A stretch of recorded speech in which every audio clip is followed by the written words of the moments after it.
그 당시에 음주운전 사고 때문에 뇌를 많이 다쳤어요. 지금은 일단 사지마비가 됐고요. 가족들도 못 알아보는 상황이에요. 아니요, 코빼기도 못 받습니다. 그 윤창호법은 도대체 누구를 위한 법인가 싶어요. 윤창호법은 가해자를 위한 법이 아닌가 합니다.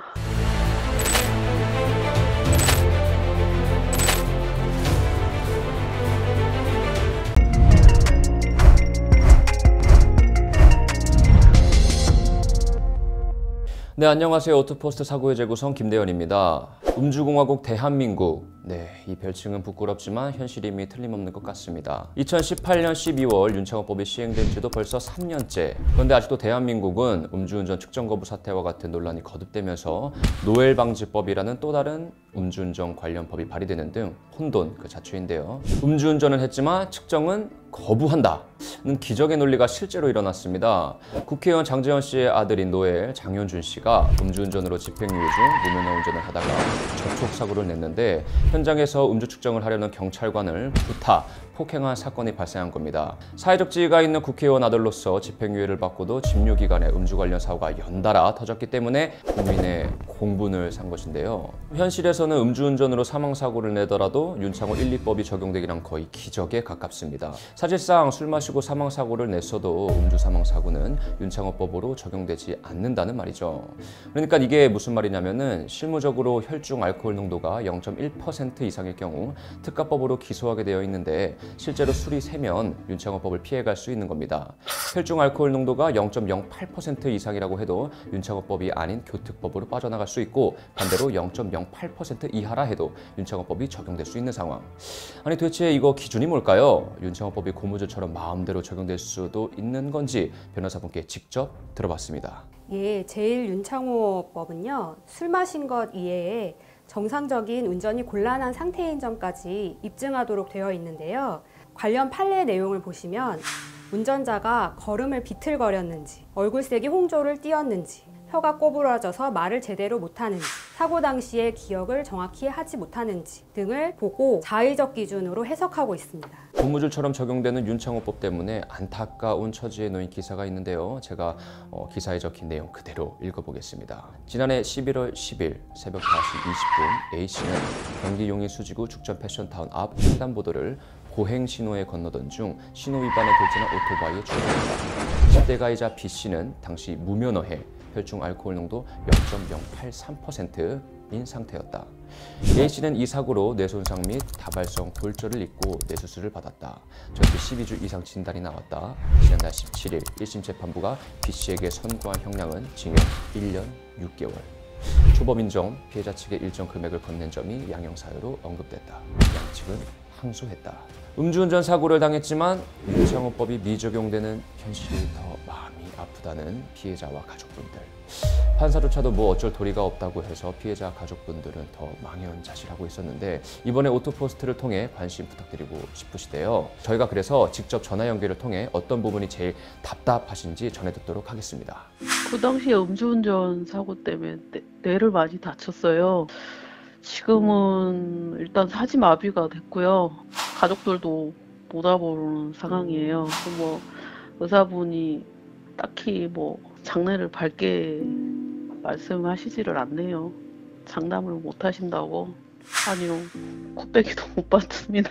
그 윤창호법은 도대체 누구를 위한 법인가 싶어요. 제가 이제 이런 생각까지 들었어요. 아니, 피해자가 지금 대한민국 국민이긴 한 건지 대한민국에서 이 사람을 지금 버린 것 같은 생각까지 들어요. 가해자가 지금 술을 마시고 운전을 했는데 윤창호법이 적용이 되지 않는 게 윤창호법은 가해자를 위한 법이 아닌가 합니다. 저희가 더 힘든 건 그분들이 1심 선고 받고 양형부당으로 이쪽에서 항소를 하신 거예요. 그리고 재판부한테만 매달 반성문 제출하고 참고 서면까지 제출하면서 본인 형량 줄이기에만 그렇게 노력을 하고 있잖아요. 2달 전에 이제 2달 정도 돼가네요. 9월 며칠이더라. 그날 이제 피해자가 법정에 같이 갔어요. 근데 그 가해자분이 지금 수감 중이잖아요. 그냥 고개만 숙이고 그냥 있는 거예요. 가해자는 피해자를 보고 있는 건지 어쩐 건지. 윤창호법 개정이 정말 많이 필요한 것 같아요. 지금 수치가 중요한 게 아니잖아요.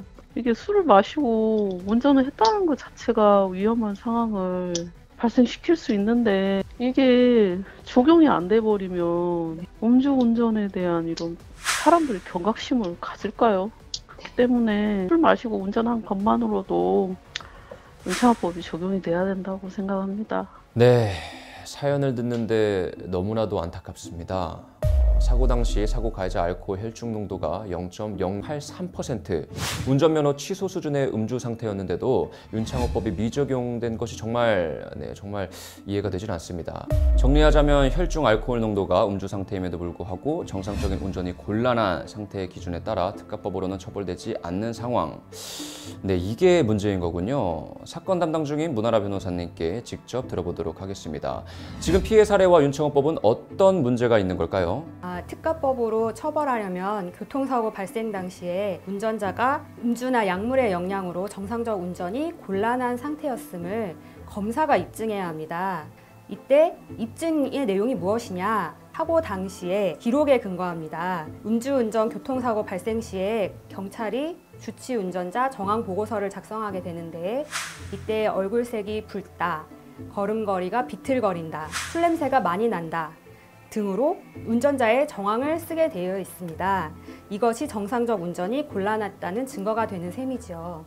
아니, 그러면은 경찰 수사에서 음주 정황을 어떻게 기록하고 또 이를 검찰이 어떻게 기소하는지에 따라 윤창호법 적용을 받을지 교통법 적용을 받을지 달라질 수 있다는 말인가요? 네, 현재로서는 그렇습니다. 경찰이 주치운전자 정황 보고서를 어떻게 작성하느냐에 따라 단순 음주운전 교통사고로 처리될지 윤창호법이 적용되어 처리될지가 달라지게 됩니다. 만취라는 개념이 굉장히 추상적인 개념이잖아요. 그래서 어떤 때는 윤창호법이 적용되기도 하고 어떤 때는 적용되지 않기도 하기 때문에 국민들이 납득하지 못하는 상황이 발생할 수도 있는 것입니다. 오락가락하는 윤창호법 때문에 일선에서 가장 곤란하거나 이해 못하겠는 부분은 어떤 점인지 여쭤봐도 되겠습니까? 피해자 안선희 씨 사건의 경우 오토바이 운전자 손모 씨는 사고 당시에 혈중 알코올 농도가 0.083%에 이를 정도로 면허 취소 수준의 상태에 있었고, 주치 운전자 정황 보고서에도 언행이 다소 부정확하고 보행도 다소 비틀거리며, 가해자 진술서에는 운전자 측 신호가 녹색 등화여서 무작정 달리다가 보행자가 갑자기 튀어나와 사고가 난 것처럼 진술을 하고 있어요. 그래서 이를 통해 종합해 보건대 가해자가 사고 당시에 정상적인 판단을 못하는 상태였음을 확연히 알 수 있습니다. 그런데 수사기관에서는 내부 기준이 혈중 알코올 농도 0.1% 이상일 경우 윤창호법을 적용한다며 이 사건에서 배제를 하였는데, 법에도 없는 자의적 기준을 적용한 것이기에 매우 유감스럽습니다. 피해자분이나 그 가족분들 입장에서는 정말 이 가슴을 칠 만한 통탄할 일임이 틀림없는 것 같습니다. 변호사님, 사건 담당 변호사로서 만약 윤창호법을 개정하거나 보완한다면 어떤 점을 추가하면 좋을까요? 음주운전 적발할 때 도로교통법 제44조 4항에 혈중 알코올 농도 0.03% 이상이면 처벌되는 것처럼 윤창호법에서도 정상적 운전이 곤란한 상태 대신에 혈중 알코올 농도 몇 % 이상의 술 취한 상태면 적발이 될 수 있게끔 개정을 한다면 문제를 보완할 수 있을 것으로 생각됩니다. 윤창호법이 시행돼 2019년 이후 벌써 3년이 다 되었습니다. 제1윤창호법이 2018년 12월에 시행되면서 이후 두어 달 정도는 64% 정도 사고가 줄었지만 다시 지난해부터 증가세로 돌아섰습니다. 음주운전 단속 기준을 강화한 제2윤창호법 개정이 2019년 6월 시행됐는데도 마찬가지입니다. 음주는 했지만 음주운전은 아닌 현실, 2021년 말 윤창호 1, 2법과 노열방지법까지 나왔습니다. 과연 어떤 법까지 나와야 음주운전이 줄어들지, 대한민국이 음주공화국이라는 오명을 하루빨리 벗어던졌으면 하는 바람으로 오늘은 이만 마무리 짓도록 하겠습니다. 지금까지 오토포스트 사고의 재구성 김대현이었습니다. 감사합니다.